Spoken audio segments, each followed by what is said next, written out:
Everyone knows Sun Tzu's art of war, military strategy, ancient wisdom, business quotes. But nobody tells you the truth.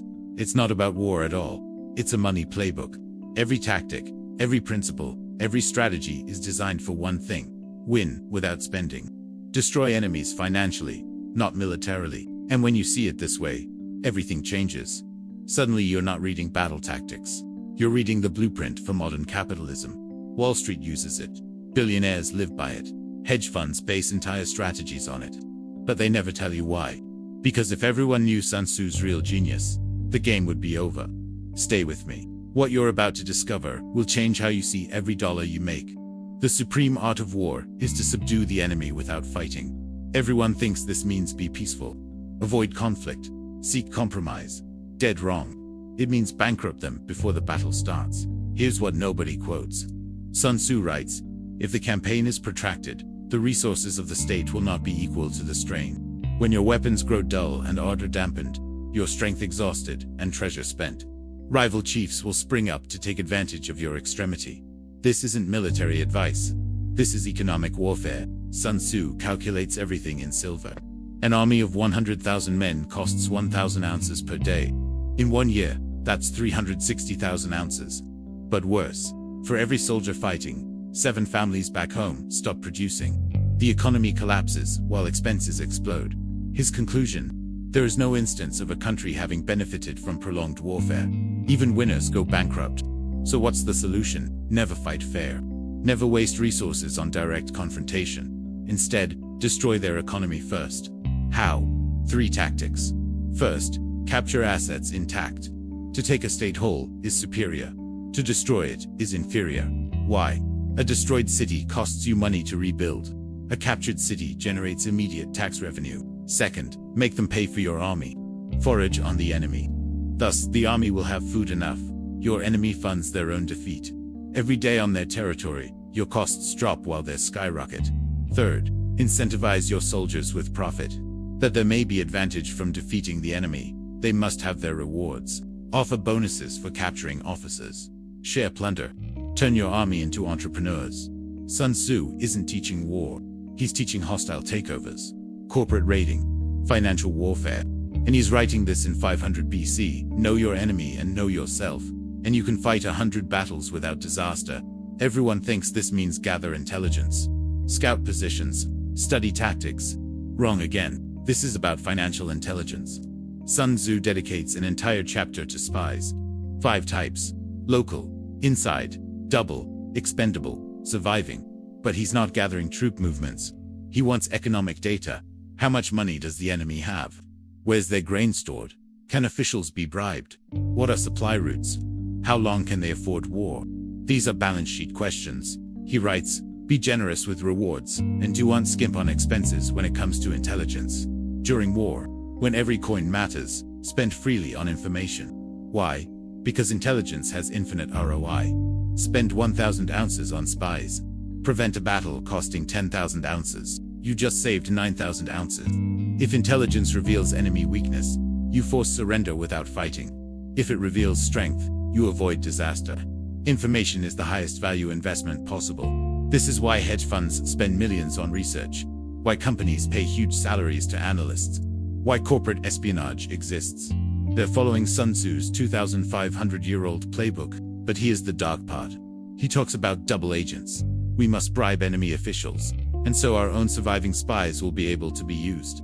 He's saying, buy their people, pay whatever it takes. One well-placed traitor beats 10,000 soldiers. How much? Heavy rewards must be offered.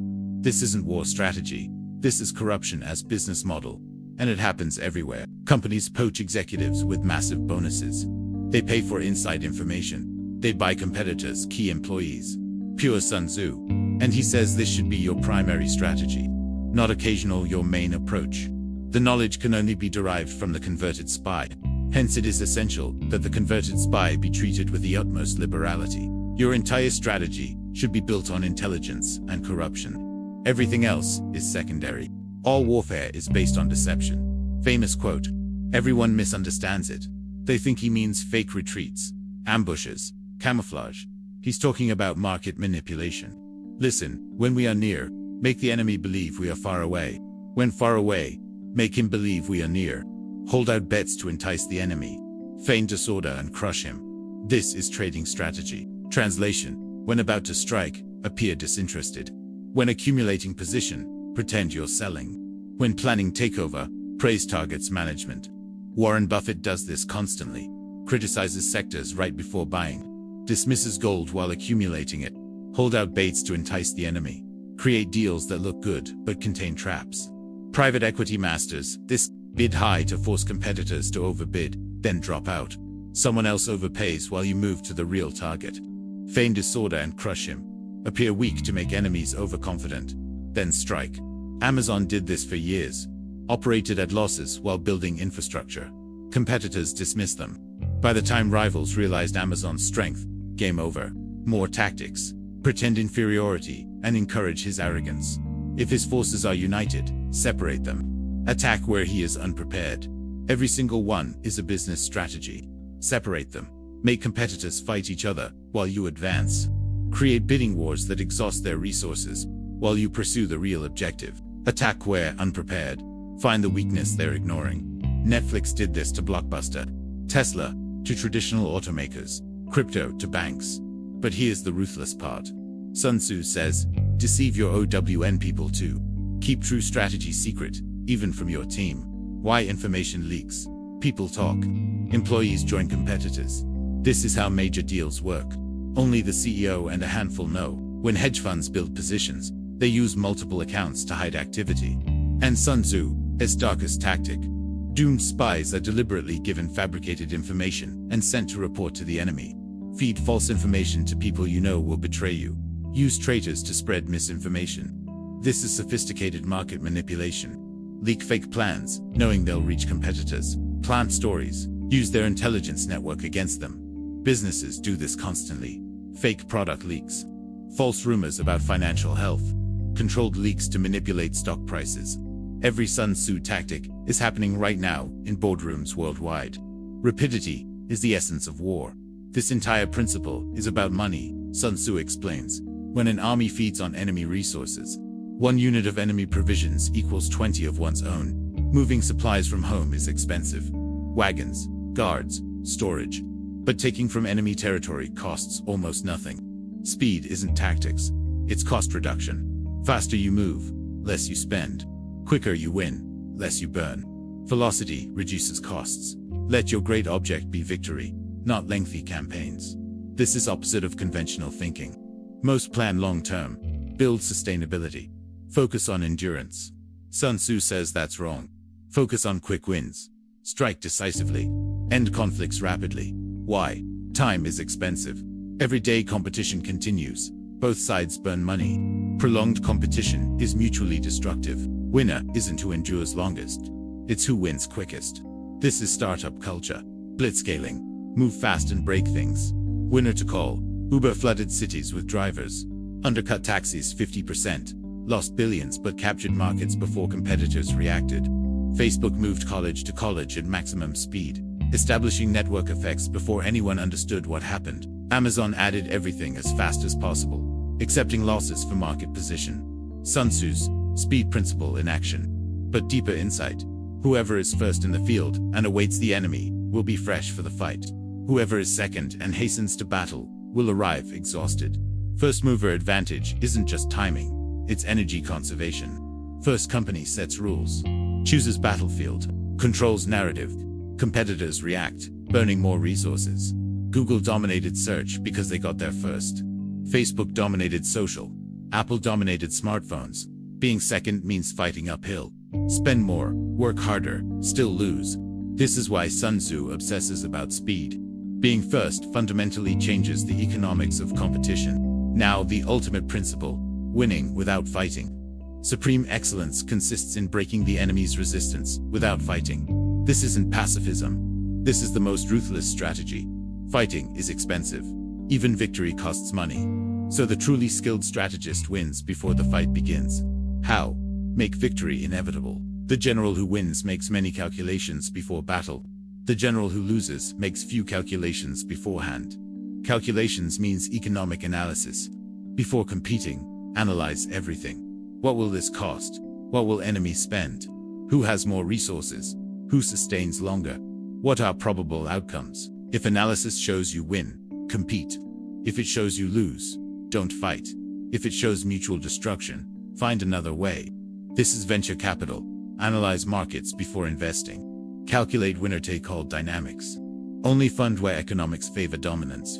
Create conditions where victory is inevitable before competition begins. How raise so much money nobody can compete? Sun Tzu's ultimate strategy: accumulate overwhelming resources that make resistance pointless.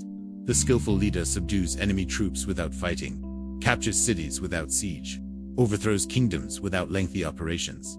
How capture cities without siege? By them. How overthrow kingdoms without war? Economic pressure, bribery, alliances. Modern translation: how beat competitors? By them. How enter new markets? Acquire companies already there. How destroy rivals? Hire their best people. This is why tech companies spend billions on acquisitions. Facebook bought Instagram and WhatsApp instead of competing. Google bought YouTube. Microsoft bought LinkedIn. They're following Sun Tzu: subdue the enemy without fighting. Final insight: there are 5 dangerous faults. Recklessness, which leads to destruction. Cowardice, which leads to capture. Hasty temper, which can be provoked. Delicacy of honor, which is sensitive to shame. Over-solicitude for men. These aren't military faults. These are psychological weaknesses creating bad financial decisions. Recklessness means unnecessary risks. Cowardice means missing opportunities. Hasty temper means emotional decisions.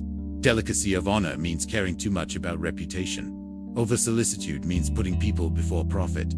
Sun Tzu's message: business is war. War is economics. Emotions destroy economic rationality. Ultimate financial genius is cold calculation. No costs, no worth, know when to fight and when to walk away. Win when winning is cheap. Avoid when winning is expensive. And always make the enemy pay for their own defeat. Here's what nobody tells you: the art of war was never about war. It's about resource management, economic strategy, winning through financial superiority, not military strength. Every principle returns to money. Minimize your costs. Maximize enemy costs. Win quickly to avoid prolonged expense. Achieve objectives without fighting because fighting is expensive.